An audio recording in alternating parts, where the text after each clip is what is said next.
తెలంగాణలో భూముల ధరలు క్రమంగా పెరుగుతూ ఉన్నాయి. మరీ ముఖ్యంగా హైదరాబాద్ రియల్ ఎస్టేట్ మార్కెట్లో భూముల ధరలు అనూహ్యంగా పెరిగాయని లెక్కలు చెబుతున్నాయి. ఓవైపు ప్రభుత్వ భూములకు వేలంలో రికార్డు స్థాయిలో ధరలు పలుకుతూ ఉండగా, మరోవైపు ప్రైవేటు భూములకు సైతం భారీగానే డిమాండ్ పెరుగుతోంది. హైదరాబాద్ మహానగరంలో గత సంవత్సరంతో పోలిస్తే భూముల ధరలు ఏకంగా 20% పెరిగాయని ప్రాపర్టీ కన్సల్టెన్సీ సంస్థ నైట్ ఫ్రాంక్ ప్రకటించింది.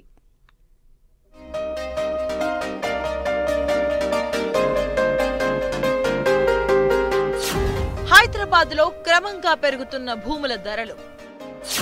ఈ ఏడాది విశ్వనగరంలో 20% పెరిగిన ల్యాండ్ రేట్స్. సెప్టెంబర్ త్రైమాసికంలో 35% పెరిగిన స్థిరాస్తుల రిజిస్ట్రేషన్లు. ప్రీమియం ప్రాపర్టీస్ కే జై కొడుతున్న బయ్యర్స్.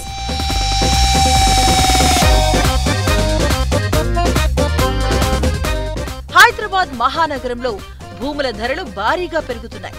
గత ఏడాదితో పోలిస్తే 20% మేర ఇక్కడ భూముల ధరలు పెరిగాయి. ఇటీవల రాయదుర్గంలో ప్రభుత్వ భూముల వేలంలో ఎకరాకు 177 కోట్ల ధర పలికాయి.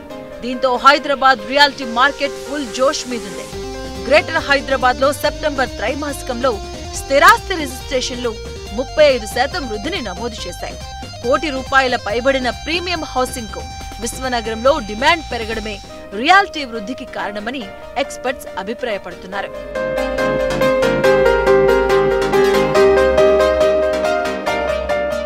రంగారెడ్డి జిల్లా జోన్లో భూముల ధరలు 28% పెరగడంతో రెసిడెన్షియల్, కమర్షియల్ కొనుగోళ్లకు ఈ ప్రాంతం ప్రధాన హబ్ గా మారిందని నైట్ ఫ్రాంక్ స్పష్టం చేసింది.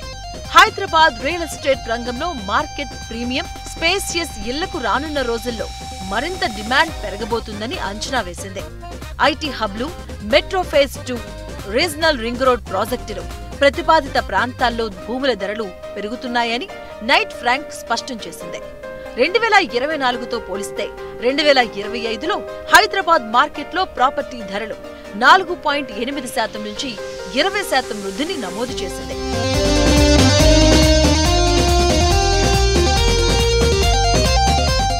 హైదరాబాద్ లో భూముల ధరల పెరుగుదల ఇళ్ల కొనుగోలుదారులకు స్వల్పకాలిక భారమే అయినా దీర్ఘకాలిక పెట్టుబడులకు మంచి అవకాశాలు అందిస్తుందని ఇండస్ట్రీ ఎక్స్పర్ట్స్ చెబుతున్నారు. ఇదే సమయంలో హైదరాబాద్ లో ప్రీమియం సెగ్మెంట్ హౌసింగ్ కు డిమాండ్ పెరగడంతో డెవలపర్లు కొత్త ప్రాజెక్టులు ప్రారంభిస్తున్నారు. హైదరాబాద్ ఎప్పుడు కానీ రేట్స్ అనేది, ల్యాండ్ కాస్ట్లు అనేది మనకు కంట్రోల్లో ఉన్నప్పుడు మాత్రమే, అంటే గ్రోయింగ్ సిటీ హైదరాబాద్ గ్లోబల్ సిటీగా చూడాలి. లాట్ ఆఫ్ మైగ్రేషన్స్ ఉన్నాయి. మైగ్రేషన్స్లో ఎక్కువగా మిడిల్ క్లాస్ వాళ్ళు ఉంటారు. ఆ మిడిల్ క్లాస్ వాళ్ళని కనుక మనం తీసుకుంటే ఎక్కువగా మనకు అఫోర్డబిలిటీ అంటే 1 lakh అంటే 70-80 lakhs నుంచి 1.2 crores మధ్యలో ఉన్నటువంటి ఫ్లాట్స్ లేదా విల్లాస్ లేదా 40-50 lakhsలో ఉన్నటువంటి ప్లాట్స్కి ఎక్కువగా మైగ్రేట్ అవుతుంటారు. కాబట్టి దీన్ని దృష్టిలో పెట్టుకుని మనం ఆలోచించాల్సింది ఏంటంటే ల్యాండ్ కాస్ట్లు ఎక్కువగా పెరగకుండా ఉండాలి.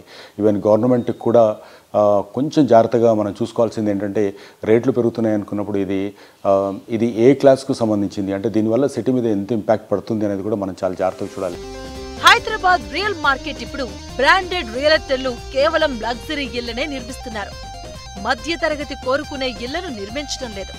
కనీసం 1.5 కోటి పెట్టనిదే ఇలాంటి రియల్ ఎస్టేట్ సంస్థలు కట్టే ప్రాజెక్టుల్లో కొనడం కష్టంగా మారింది. పెద్దగా పేరులేని చిన్న రియల్ ఎస్టేట్ వ్యాపారులు మాత్రం మధ్య తరగతిని దృష్టిలో ఉంచుకుని నిర్మాణాలు చేస్తున్నారు. ఇప్పుడు హైదరాబాద్ తో పాటు పరిసర జిల్లాల్లో భూముల ధరలు భారీగా పెరుగుతున్న నేపథ్యంలో ఇకపై అందుబాటు ధరల్లోని ఇళ్ల నిర్మాణం పూర్తిగా తగ్గిపోనుందని ఇండస్ట్రీ ఎక్స్పర్ట్స్ అంచనా వేస్తున్నారు.